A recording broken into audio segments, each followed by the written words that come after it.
प्रेम जीवन का महामंत्र है। किसी ने पूछा कि सबसे बड़ा मंत्र दुनिया में कौन सा हुआ करता है, तो मैं पुलक सागर कहता हूं हर समाज के पास एक ना एक मंत्र होते हैं। हिंदू समाज में गायत्री को महामंत्र बोला जाता है, गायत्री मंत्र को। जैन समाज में नमोकार महामंत्र को महामंत्र बोला जाता है। लेकिन आज मुझसे यदि कोई पूछे कि दुनिया का सबसे बड़ा मंत्र कौन सा हुआ करता है, तो मैं गायत्री मंत्र का भी सम्मान करता हूं, नमोकार मंत्र की पूजा करता हूं। लेकिन एक बात याद रखना बारामती वालों, इन मंत्रों से भी कोई बड़ा मंत्र है तो प्रेम जीवन का सबसे बड़ा महामंत्र हुआ करता है। यदि गायत्री मंत्र में से भी प्रेम को हटा दिया जाए तो मंत्र कुछ नहीं कर सकता है। नमोकार मंत्र में से प्रेम को हटा दिया जाए तो नमोकार मंत्र जीवन में कोई चमत्कार नहीं कर सकता। प्रेम होना चाहिए जीवन में। आज सब कुछ है तुम्हारे पास, रुपया है, पैसा है, मोटर है, कार है, बंगला है, टीवी है, बीबी है, कलर टीवी और कलर बीबी है, ध्यान रखना। लेकिन एक बात ध्यान रखना, तुम्हारे पास यदि कुछ नहीं है तो प्रेम नहीं है आदमी के जीवन में। प्रेम होना चाहिए। प्रेम में बड़ी शक्ति है। कहा जाता है कि प्रेम का शब्द यदि प्रेम जुबान पर आ जाए तो जुबान मीठी हो जाया करती है। प्रेम शब्द यदि कानों में चला जाए तो लगता है किसी ने अमृत घोल दिया है। प्रेम की भाषा तो वो भाषा है कि जिसे इंसान तो क्या जानवर भी प्रेम की भाषा समझा करता है। प्रेम की यदि धुन बजा दी जाए, प्रेम की यदि वीणा बजा दी जाती है तो पशु पक्षी भी आकर्षित हो जाया करते हैं। प्रेम की यदि धुन बन जाती है तो जहरीला सांप भी पिटारे में आने को तैयार। प्रेम से बड़ा वशीकरण मंत्र दुनिया में कोई दूसरा नहीं हुआ करता है। न जादू से कुछ होता है, न मंत्र से कुछ होता है, न टोने से कुछ होता है, न गंडा तावीज से कुछ हुआ करता है। यदि इस दुनिया को बस में करना है तो प्रेम से सारी दुनिया हमारे बस में हो जाए। प्रेम होना चाहिए। घरों में प्रेम का अभाव है। आज सब कुछ है, बड़े बड़े इस बारामती जैसे छोटे से शहर में मकान देखता हूं तो इतने सुंदर सुंदर मकान, इतना व्यवस्थित शहर। ध्यान रखना, ये वो व्यवस्थित शहर है, इतने व्यवस्थित यहां पर बना हुआ मकान है, इतनी व्यवस्थित यहां पर सारा चीज का विकास हुआ है। लेकिन ध्यान रखिए, बड़े बड़े महानगरों को भी पीछे छोड़ता है बारामती शहर। ध्यान रखिए, अपने बनने में, अपनी व्यवस्था में ध्यान रखिए, इसकी खूबसूरती। लेकिन बस मकान तो बहुत सुंदर है, अभाव तो प्रेम का है आदमी के जीवन में। ऊंचे मकान, बोना आदमी, चौड़ी सड़कें, छोटा दिल।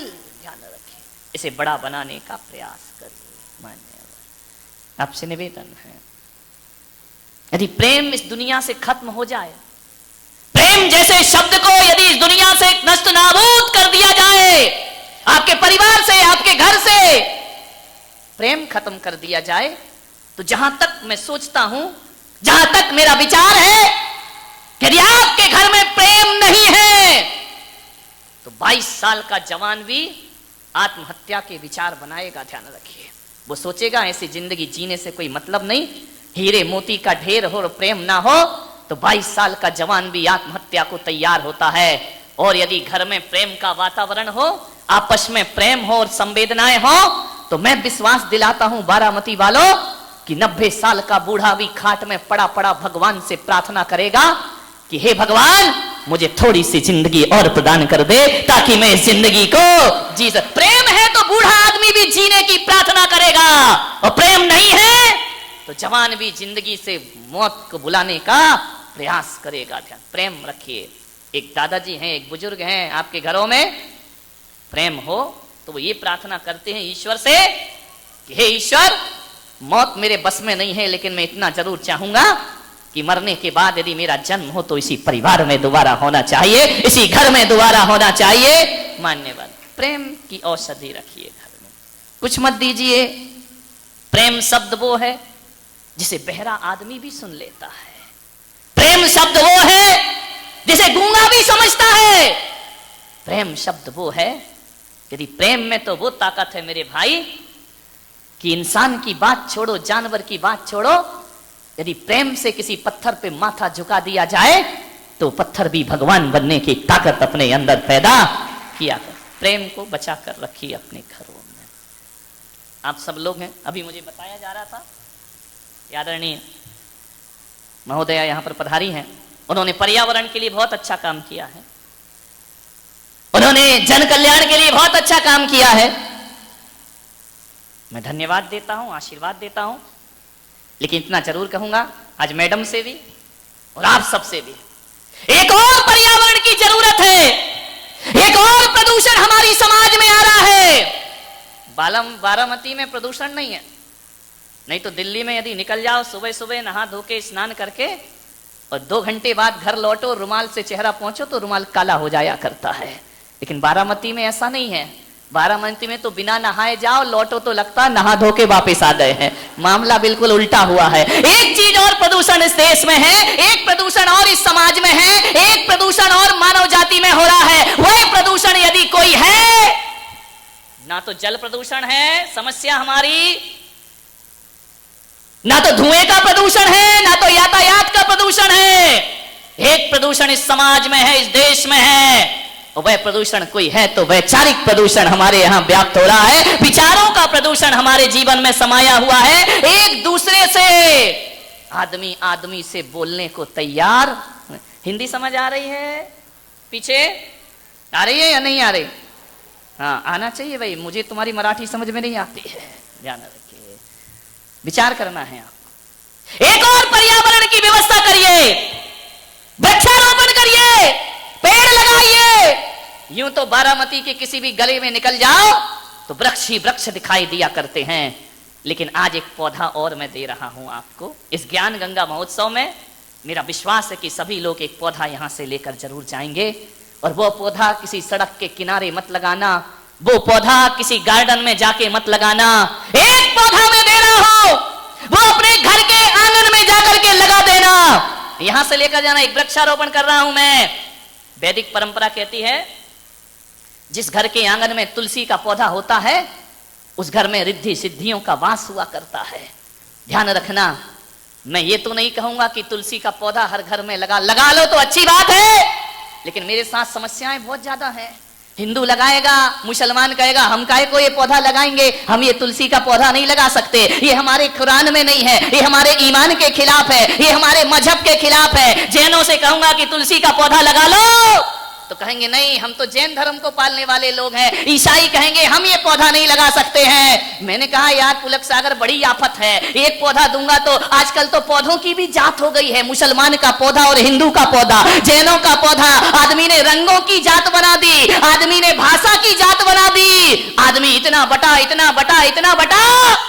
पेड़ पौधों की भी आदमी ने तुलसी का पौधा लगा है तो हिंदू का घर हुआ करता है। मैंने कहा इस पौधे को थोड़ा सा चेंज करना पड़ेगा, तुलसी का पौधा लगा लो, कोई बुरी बात नहीं है, अच्छी बात है। ना लगा सको तो एक पौधा मैं आपको दे रहा हूं जिसे मुसलमान भी अपने आंगन में लगा सकता है, जैन भी अपने आंगन में लगा सकता है, ईसाई भी अपने आंगन में लगा सकता है, और हिंदू भी अपने आंगन में लगा सकता है। और वह पौधा मैं आपको दे रहा हूं, वह पौधा कोई है तो प्रेम का पौधा है जो तुम्हारे घरों में लगा होना चाहिए। एक प्रेम का पौधा लगाओ, और उस प्रेम के पौधे में ध्यान रखना, पौधा लगा के छोड़ दो तो सूख जाता है। आपसे मेरा निवेदन है उस पौधे में गंगा जल डाल सको या ना डाल सको, पानी 1 लोटा डाल सको या ना डाल सको, लेकिन उस प्रेम के पौधे में समर्पण का पानी डालते रहो, तुम्हारा जीवन खुशहाल हो जाए। हर घर में एक प्रेम का पौधा लगाइए, हर आंगन में एक प्रेम का पौधा जरूर होना चाहिए। मान्यवर, मुसलमान भी लगा सकता है और जैन भी लगा सकता है। इस देश में त्योहार आते हैं मेरे भाई, मुसलमानों का त्योहार आता है तो वो गले मिला करते हैं। कब मिलते हैं नहीं मालूम, ईद पर ईद मुबारक करते हैं, आपस में गले मिल जाया करते हैं। मुसलमान गले मिलता है ईद के त्योहार पर, जैन गले मिलता है क्षमावाणी के त्योहार पर, संवत्सरी के त्योहार पर जैन आपस में गले मिला करता है। हिंदू यदि गले मिलता है तो होली के त्योहार पर हिंदू आपस में गले मिला करता है। मैं आपसे एक निवेदन करना चाह रहा हूं, कोई दिवाली में गले मिलते हैं, कोई ईद में गले मिलते हैं, कोई होली में गले मिलते हैं, कोई संवत्सरी में गले मिलते हैं। मैं आपसे एक बड़ी विनम्रता से आग्रह कर रहा हूं, क्या गले मिलने के लिए साल में एक ही दिन होना चाहिए? अरे एक ही दिन नहीं होना चाहिए मेरे भाई। क्यों साल भर ईद का इंतजार करते हो? क्यों साल भर दिवाली होली का इंतजार करते हो? क्यों साल भर क्षमा वाणी का इंतजार करते हो?